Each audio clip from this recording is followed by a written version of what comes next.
Desligue o ruído e conecte-se aos factos. Temos 10 estadias num dos hotéis de luxo Alma Lusa na Comporta. 2 adultos, 2 noites. Assine hoje o Observador com até 58% de desconto e habilite-se a ganhar. Tudo em observador.pt.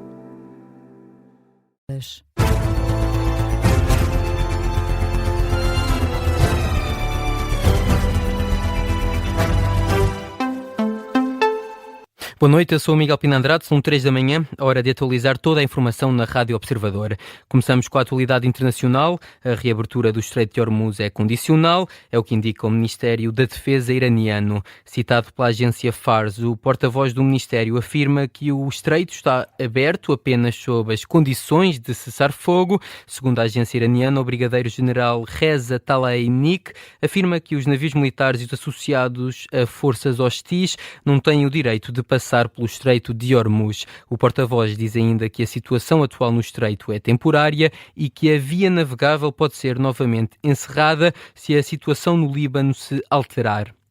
O Irão diz que se o bloqueio dos Estados Unidos continuar, o Estreito de Hormuz não vai permanecer aberto. A garantia é deixada pelo líder do parlamento iraniano, que acrescenta que a passagem pelo Estreito vai ser feita com base numa rota designada e com a autorização do Irão. Numa publicação no X, Mohammad Bagher Ghalibaf diz ainda que Donald Trump fez 7 alegações numa hora e que todas elas são falsas, sem especificar quais são. O líder do parlamento iraniano critica o uso das redes sociais para determinar o estado do Estreito de Hormuz.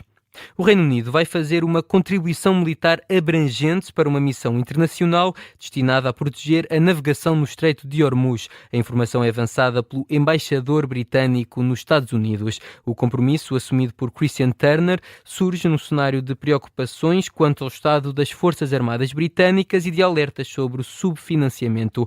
A missão multinacional, liderada pelo Reino Unido e França, tem como objetivo garantir a segurança dos navios que vão passar o Estreito de Hormuz assim que o conflito no Médio Oriente terminar. Até o momento, mais de 10 países já se comprometeram a participar na missão.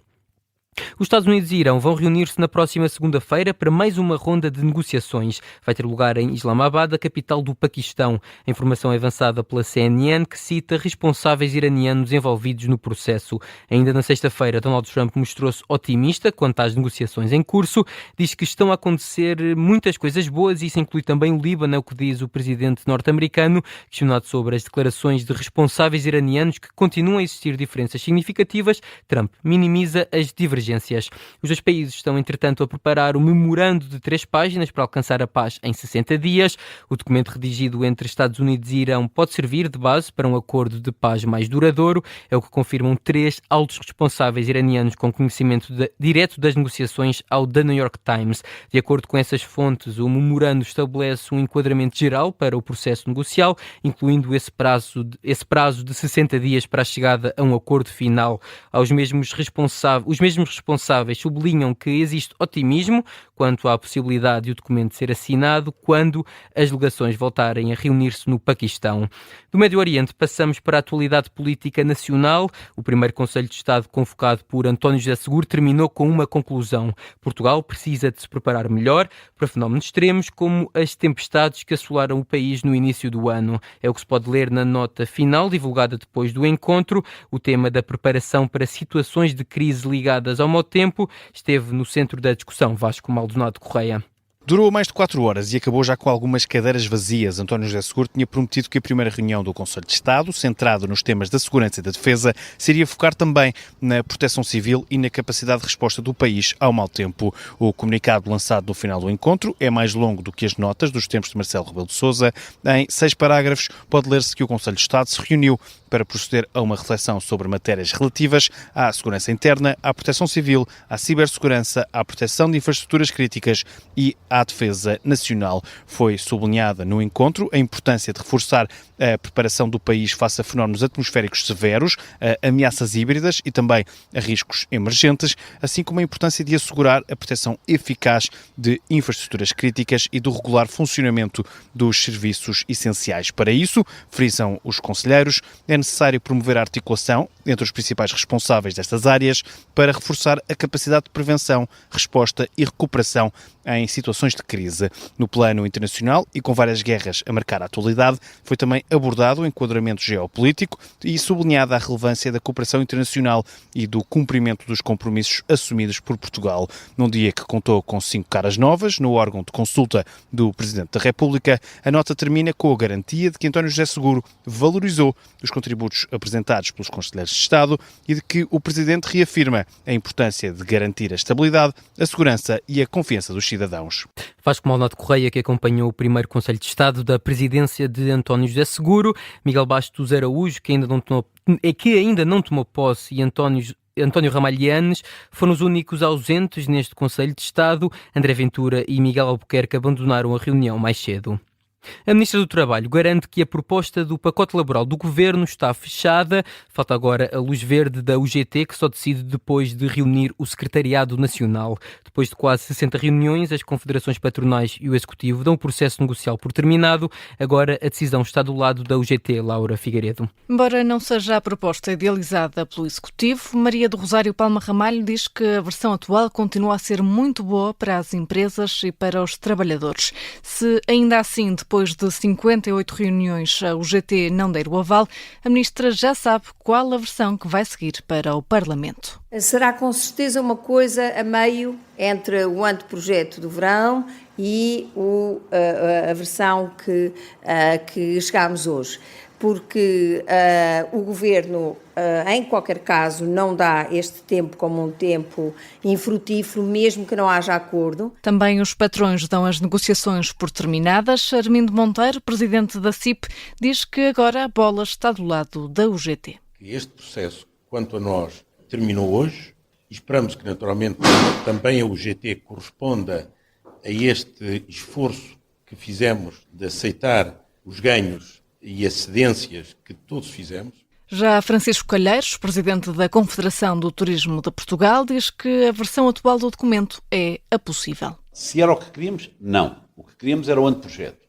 Mas, como disse o Dr. Armindo, e bem, estes processos têm que haver cedências de um lado para o outro. Houve cedências de todas as 3 partes envolvidas.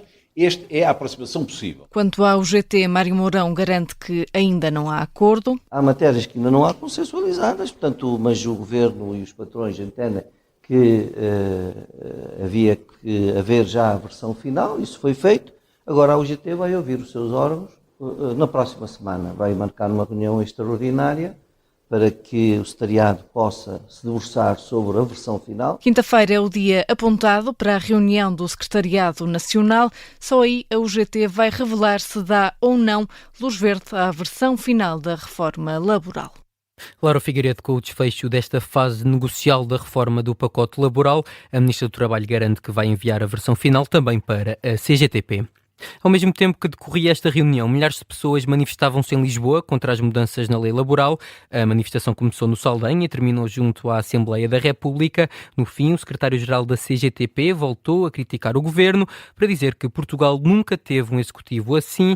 Tiago Oliveira adianta que ainda está à espera de uma reunião que já pediu ao Presidente da República. A CGTP já pediu por 2 vezes uma reunião ao Presidente da República, por 2 vezes.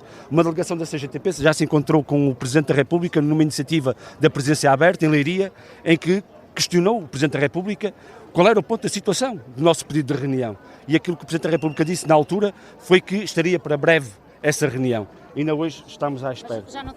Tiago Oliveira, o secretário-geral da CGTP, em declarações aos jornalistas no fim desta manifestação.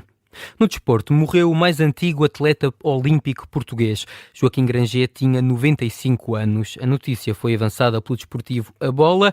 O Joaquim Granger era o último sobrevivente da histórica equipa pioneira de ginástica artística masculina que participou nos Jogos de Helsínquia em 1952. Para além do palco olímpico, a marca no desporto de Joaquim Granger foi abrangente e administrativa. Foi diretor do Estádio Nacional e deu aulas no Sport Algés e da Fundo e também no Lisboa Ginásio Clube, onde ajudou a formar centenas de atletas. Joaquim Granger morreu esta sexta-feira, tinha 95 anos. O AFS empatou a 2 bolas na casa do Rio Ave. A equipa da Vila das Aves até esteve a ganhar 2-1 até perto dos 70 minutos, mas Andrés Netói fez o segundo do Rio Ave e voltou a igualar a partida. O Lanterna Vermelha, a AFS, não tem a vida facilitada para garantir a manutenção.